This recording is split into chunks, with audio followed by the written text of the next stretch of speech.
जय श्री राधे कृष्ण। आप सभी का आपके अपने YouTube channel VK Mishra present में बहुत बहुत स्वागत है। आइए आज आप सब सुनेंगे माघ मास महात्म्य कथा में 28वें अध्याय की कथा। अगर आपने अब तक पिछले अध्यायों का कथा श्रवण नहीं किया हो तो चैनल पे वीडियो अपलोड है या चैनल पे माघ मास कथा के नाम से प्लेलिस्ट बनाया गया है, आप वहां से पिछले अध्यायों का कथा श्रवण कर सकते हैं। तो आज आप सुनेंगे माघ मास महात्म्य कथा में 28वें अध्याय की कथा, जो कि यह अंतिम अध्याय है। तो बोलिए प्रेम से भगवान विष्णु की जय, माता लक्ष्मी की जय, भगवान श्री कृष्ण की जय, सर्वदेवी देवता की जय।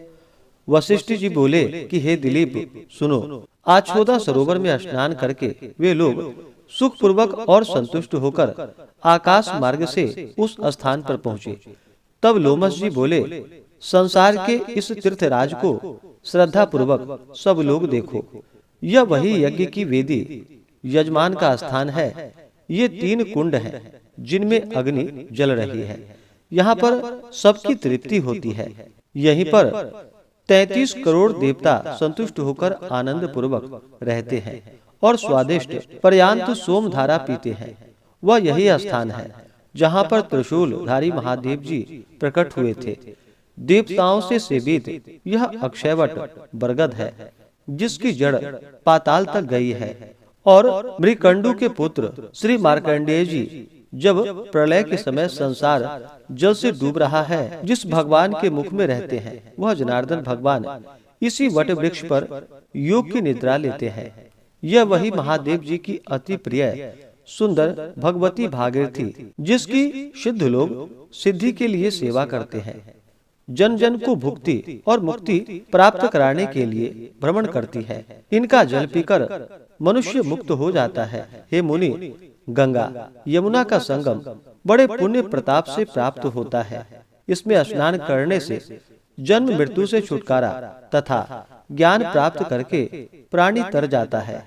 सभी प्राणी बिना ज्ञान के ही प्रयाग में स्नान करके मुक्त हो जाते हैं। यही देखकर ब्रह्मा जी ने यहीं पर महायज्ञ करके सृष्टि रचने का सामर्थ्य प्राप्त किया था। इसी त्रिवेणी में भगवान नारायण ने स्नान कर अमृत के मंथन में लक्ष्मी जी को प्राप्त किया था। त्रिशूलधारी महादेव जी ने भी एक बाण से यहीं पर त्रिपुर दैत्य को मार गिराया था। प्राचीन काल में इंद्र के श्राप से उर्वशी स्वर्ग से गिरी थी। तब उसके यहाँ स्नान करने पर शीघ्र ही उसे स्वर्ग मिला था।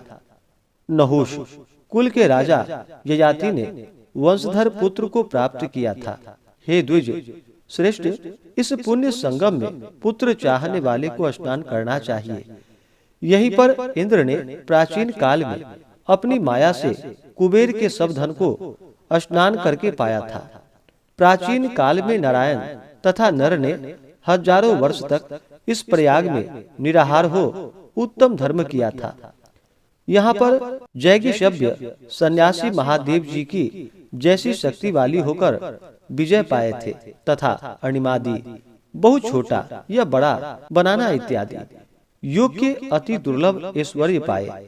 शिव की आराधना में तत्पर होकर कश्यप ऋषि ने यहीं पर तपस्या की थी। इस तीर्थ में तपस्या करके भारद्वाज कश्यप आदि 7 ऋषियों में 7वें हुए थे। हे ब्राह्मण, इस क्षेत्र में प्राचीन काल में आत्मज्ञानी सनकादि ऋषियों ने योग व फल सिद्धि को पाया था। इस गंगा और यमुना के संगम में स्नान करने से सब पाप से छूटकर आकाश में तारा रूप होते हैं। मुक्ति को चाहने वाले तुम सभी लोग हमारे कहने से इस गंगा यमुना के संगम में स्नान करो। त्रिवेणी के जल के प्रभाव से तुम्हारे पहले किए हुए सब पाप नष्ट हो जाएंगे और इसके महाफल से संपूर्ण वैभव को प्राप्त करोगे। ऋषि के ऐसे सत्य तथा उल्लंघन न करने योग्य वचन को सावधानी से सुनकर वे सब उत्कंठित चित्त से स्नान करने में लग गए और उसी क्षण प्रयाग में स्नान करने से उनकी पिशाच योनि नष्ट हो गई और पुनः अपना शरीर प्राप्त कर लिया। वेद निधि ने अपने पुत्र तथा दिव्य रूप वाली अति सुंदर कन्याओं को देखकर प्रसन्न चित्त होकर तथा प्रीति पूर्वक लोमस जी को संतुष्ट किया और कहा कि आपके अनुग्रह से ही ये बड़े पाप से विमुक्त हुए हैं। हे ऋषि श्रेष्ठ, अब इन बालकों के योग्य धर्म को कहिए। लोमस जी ने कहा, इस युवा कुमार ने वेदों का अध्ययन समाप्त कर लिया है। मैं प्रीति पूर्वक कहता हूँ कि इसके कर कमल को ग्रहण करे।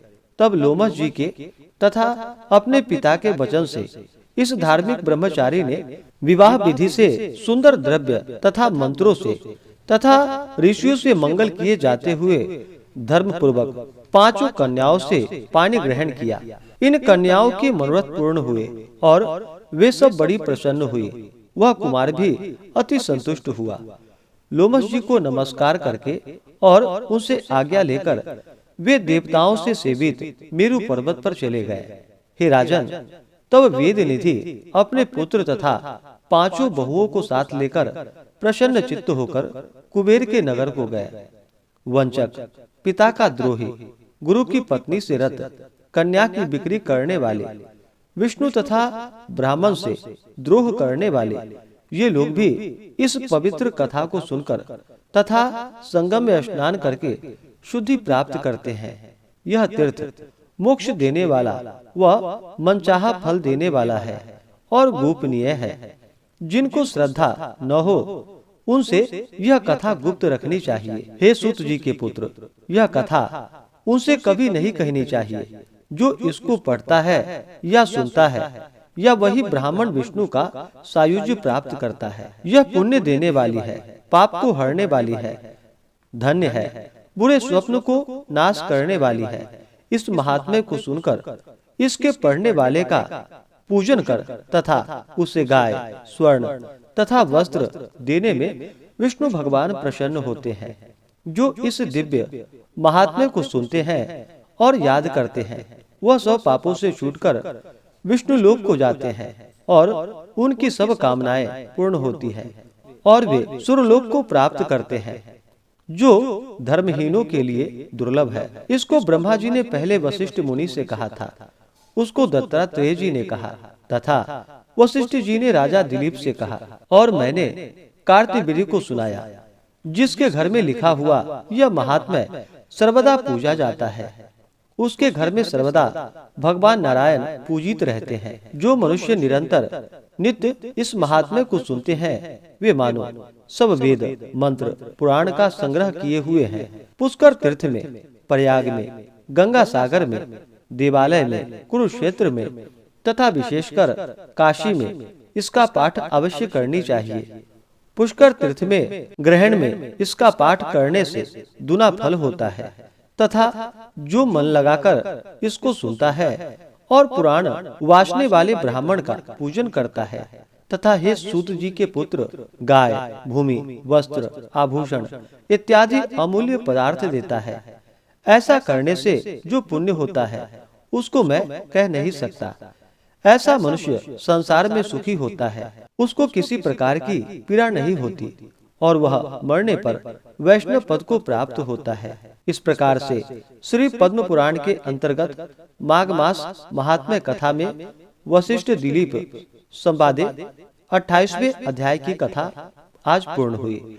तो बोलिए प्रेम से भगवान विष्णु की जय, माता लक्ष्मी की जय, भगवान श्री कृष्ण की जय। आज जो कि यह आपने अंतिम अध्याय कथा का श्रवण किया, इसी प्रकार से व्रत पूजा के बारे में जानने के लिए, कथा को सुनने के लिए चैनल पे अगर आप पहली बार आए हैं तो चैनल को लाल बटन दबा करके सब्सक्राइब करें, साथ में बेल आइकन घंटी को दबाएं ताकि आने वाली वीडियो का नोटिफिकेशन आपको समय से मिलता रहे।